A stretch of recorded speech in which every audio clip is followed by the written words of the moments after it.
Hi sir. Hello sir MS Word ನಲ್ಲಿ ಏನ್ರಿ ಮಾಹಿತಿ ಬರೆದಿದಂದ್ರೆ ಅದಕ್ಕೆ ಬುಲೆಟ್ಸ್ ಹಾಕ್ಬೋದ್ರಿ ಸರ್? ಖಂಡಿತ ಹಾಕ್ಬೋದು. ಸೊ ನಾನೀಗ MS Office ವರ್ಡ್ ಅನ್ನು ಓಪನ್ ಮಾಡ್ತೀನಿ. ಹಾಗಾದ್ರೆ ನೀವು ತೋರಿಸೋಕ್ಕೋಸ್ಕರ ಇಲ್ಲಿ ನೋಡಿ, ಇಲ್ಲಿ ಸ್ಟಾರ್ಟ್ ಮೆನು ಮೇಲೆ ಕ್ಲಿಕ್ ಮಾಡಿ ನಾವು W ಅಂತ ಪ್ರೆಸ್ ಮಾಡಿದ್ರೆ ಮೇಲ್ಗಡೆ ಶೋ ಆಗ್ತಿದೆ MS Office ವರ್ಡ್. ಸೊ ಇದ್ರ ಮೇಲೆ ಕ್ಲಿಕ್ ಮಾಡಬೇಕು. ಸೊ ಇದ್ರ ಮೇಲೆ ಕ್ಲಿಕ್ ಮಾಡಿದ್ರೆ ನ್ಯೂ ಬ್ಲ್ಯಾಂಕ್ ಪೇಜ್ ಅನ್ನ ತೆಗೆದುಕೊತೀನಿ. ಸೊ ಅದಾದ ಬಳಿಕ ಏನು ಮಾಡ್ತೀನಿ, ನೆಕ್ಸ್ಟ್ ನಾನು ಈಗ ಫಾರ್ ಎಕ್ಸಾಂಪಲ್ ನಾನೀಗ ಪಾರ್ಟ್ಸ್ ಆಫ್ ಸ್ಪೀಚ್ ಬಗ್ಗೆ ಹೇಳ್ತಾ ಇದ್ದೀನಿ ಲೆಸನ್ ಅಂತ. ಅದಕ್ಕೊಂದು ಬುಲೆಟ್ಸ್ ಹಾಕಬೇಕಾಗಿದೆ, ಹೌದಾ? ಸೊ ನಾನು ಏನು ಮಾಡ್ತೀನಿ, ಇಲ್ಲಿ PARTS ಪಾರ್ಟ್ಸ್ ಆಫ್ ಸ್ಪೀಚ್ ಅಂತ ಹೇಳಿ ತೆಗೆದುಕೊತೀನಿ. ಇದು ಹೆಡ್ಡಿಂಗ್ ಆಗಿ ತೆಗೆದುಕೊತೀನಿ. ಸೊ ನೋಡ್ಬೋದು, ಈ ರೀತಿ ಪಾರ್ಟ್ಸ್ ಆಫ್ ಸ್ಪೀಚ್ ಅನ್ನುವಂಥ ಹೆಡ್ಡಿಂಗ್ ಮೇಲೆ ನಾನೀಗ ಲೆಸನ್ ಅನ್ನ ಹೇಳಬೇಕಾಗಿದೆ ಸ್ಟೂಡೆಂಟ್ಸ್ಗಳಿಗೆ. ಹಾಗಾಗಿ ನಾನು ಅದನ್ನ ತೆಗೆದುಕೊಂಡಿದ್ದೀನಿ. ಸೊ ಈ ರೀತಿ ಈ ಒಂದು ಟೈಟಲ್ನ ತೆಗೆದುಕೊಂಡೆ. ಆಮೇಲೆ ನೆಕ್ಸ್ಟ್ ಏನು ಮಾಡ್ತೀನಿ ಅಂದರೆ, ಈ ಪಾರ್ಟ್ಸ್ ಆಫ್ ಸ್ಪೀಚಲ್ಲಿ ಸುಮಾರು 8 ಪ್ರಕಾರ ಬರ್ತವೆ. ನಾನು ಕೆಲವೊಂದಷ್ಟು ಮಾತ್ರ ಬರ್ಲಿಕ್ಕೆ ಹೋಗ್ತೀನಿ, ತಡ ಆಗುತ್ತಂತ. So NO even noun, again next pronoun, next verb,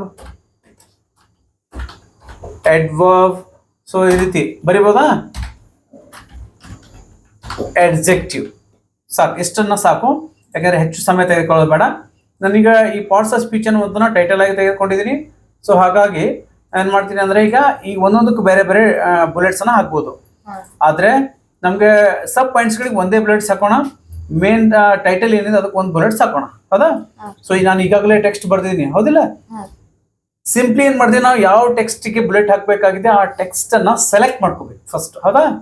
ಈಗ ಸೆಲೆಕ್ಟ್ ಮಾಡ್ಕೊಂಡಾದ್ಮೇಲೆ ಇಲ್ಲಿ ನಮ್ಮ ಒಂದು ಹೋಮ್ ಟ್ಯಾಬ್ ಓಪನ್ ಇರಬೇಕು. ಹೋಮ್ ಟ್ಯಾಬ್ ಓಪನ್ ಇದೆಯಲ್ಲ ಈಗ. ಸೊ ಹೋಮ್ ಟ್ಯಾಬ್ ಓಪನ್ ಆದ್ಮೇಲೆ ನಾವೇನ್ ಮಾಡೋಣ, ಈಗ ನೇರವಾಗಿ ಇಲ್ಲಿ ಈ ರೀತಿ ನಾವು ನೋಡ್ತಾ ಬಂದಾಗ ಇಲ್ಲಿ ಕಾಣಿಸುತ್ತೆ ನಮ್ಮ ಪಾಯಿಂಟ್ರಿ. ಹಿಂಗ್ ಸರ್ಚ್ ಮಾಡ್ತಾ ಹೋಗ್ಬೇಕು, ಅಲ್ಲಿ ಈಸಿಯಾಗಿ ಆಟೋಮೆಟಿಕ್ ಶೋ ಆಗುತ್ತೆ. ಏನಂದ್ರೆ ಇಲ್ಲಿ ಪ್ಯಾರಾಗ್ರಾಫ್ ಸೆಕ್ಷನ್ ಅಲ್ಲಿ ಕಾಣಿಸ್ತಿದೆಯಲ್ಲ, ಏನಂದ್ರೆ ಬುಲೆಟ್ಸ್ ಅಂತ. ಸೊ ಇಲ್ಲಿ ಡೌನ್ ಏರೋ ಕೀ ಮೇಲೆ ಕ್ಲಿಕ್ ಮಾಡಬೇಕು. ಕ್ಲಿಕ್ ಮಾಡಿ ಇಲ್ಲಿ ಕಾಣಿಸ್ತಿರ್ತಕ್ಕಂಥ ಬುಲೆಟ್ಸ್ ಗಳಲ್ಲಿ ಯಾವ ಬುಲೆಟ್ಸ್ ಅದ ನಾವು ತೆಗೆದುಕೋಬಹುದು. ಸೊ ನಾನೀಗ ಇದಕ್ಕೆ ಏನ್ ಮಾಡ್ತೀನಿ ಅಂದ್ರೆ, ಈ ರೌಂಡ್ ಅನ್ನ ತೆಗೆದುಕೋತೀನಿ ಮೇನ್ ಪಾಯಿಂಟ್ಸ್ ಗೆ ಬುಲೆಟ್ಸ್ ಆಗಿ. ಈ ರೌಂಡ್ ಅನ್ನ ತೆಗೆದುಕೊಂಡಾಗ ನೋಡಿ ಈ ರೀತಿ ಬಂತು.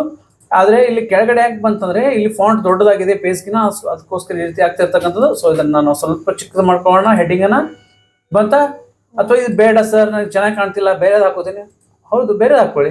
ಸೊ ಈ ರೀತಿ ಅಂತ ಇನ್ನೊಂದು ಬೇಕಾದ್ರೂ ಬುಲೆಟ್ಸ್ ಹಾಕೋಬಹುದು. ಚೇಂಜ್ ಐತಿಲ್ಲ? ಸೊ ಇದಾದ ಬಳಿಕ ಇನ್ನು ಸಬ್ ಪಾಯಿಂಟ್ಸ್ ಗಳಿಗೂ ಕೂಡ ನಾವು ಒಂದೇ ಸಲಕ್ಕೆ ಎಲ್ಲ ಬುಲೆಟ್ಸ್ ನ ಹಾಕೋಬಹುದು. ಸೊ ಅಗೇನ್ ನಾನು ಬುಲೆಟ್ಸ್ ಅಲ್ಲಿ ಹೋಗ್ತೀನಿ. ಹೋಗಿ ನಾನು ಇಲ್ಲಿ ಈ ರೀತಿಯಾದಂತ ಒಂದು ರೈಟ್ ಮಾರ್ಕ್ ಅನ್ನ ಬುಲೆಟ್ ಆಗಿ ಸೆಲೆಕ್ಟ್ ಮಾಡ್ಕೋತೀನಿ. ಬಂತ? ಸೊ ಈ ರೀತಿ ನಾವೇನ್ ಮಾಡ್ಬೋದು, ನಮ್ಮ ಒಂದು ಈಗಾಗಲೇ ಬರೆದಂತ ಟೆಕ್ಸ್ಟ್ಗೆ ಈ ರೀತಿಯಂತ ಬುಲೆಟ್ಸ್ ಅನ್ನ MS Office ವರ್ಡ್ ಅಲ್ಲಿ ಹಾಕೋಬಹುದು. ಇದರಿಂದ ಅಟ್ರಾಕ್ಟಿವ್ ಆಗಿ ಕಾಣಿಸುತ್ತೆ ಲೆಸನ್. ಜೊತೆಗೆ ಏನಪ್ಪಾ ಅಂದ್ರೆ, ನಾವು ಬುಲೆಟ್ಸ್ ಅನ್ನ ಸೆಲೆಕ್ಟ್ ಮಾಡ್ಕೊಂಡು ಬರಿಬಹುದು, ಅಥವಾ ಬರ್ದಾದ್ಮೇಲೆ ಕೂಡ ನಾವು ನಮ್ಮ ಬರೆದಂತ ಟೆಕ್ಸ್ಟ್ಗೆ ಬುಲೆಟ್ ಅನ್ನ ಹಾಕ್ಬೋದು. ಸೊ ಈ ರೀತಿ ಮಾಡೋದ್ರಿಂದ ಸ್ಟೂಡೆಂಟ್ಸ್ಗಳು ಅಟ್ರಾಕ್ಟಿವ್ ಲೆಸನ್ ಆಗುತ್ತೆ ಅನ್ನುವಂಥದ್ದು. So I hope this video also helpful for you ಅಂತ ಹೇಳ್ತಾ, ಒಂದ್ ವೇಳೆ ನಾನು ಹೇಳ್ಕೊಟ್ಟಿರ್ತಕ್ಕಂಥ ಈ ಒಂದು ಮೆಥಡ್ ತಮಗೆ ಹೆಲ್ಪ್ಫುಲ್ ಅಂತ ಅನಿಸಿದ್ರೆ ನಿಮ್ಮ ಫ್ರೆಂಡ್ಸ್ ಜೊತೆಗೆ ವಿಡಿಯೋನ ಶೇರ್ ಮಾಡಿ. ಹಾಗೆ ನನ್ನ ಚಾನಲ್ನ ಸಬ್ಸ್ಕ್ರೈಬ್ ಮಾಡದೆ ನೋಡ್ತಿದ್ರೆ ಚಾನಲ್ನ ಸಬ್ಸ್ಕ್ರೈಬ್ ಮಾಡ್ಕೊಂಡು ನೋಡ್ತಾ ಬನ್ನಿ. Thank you.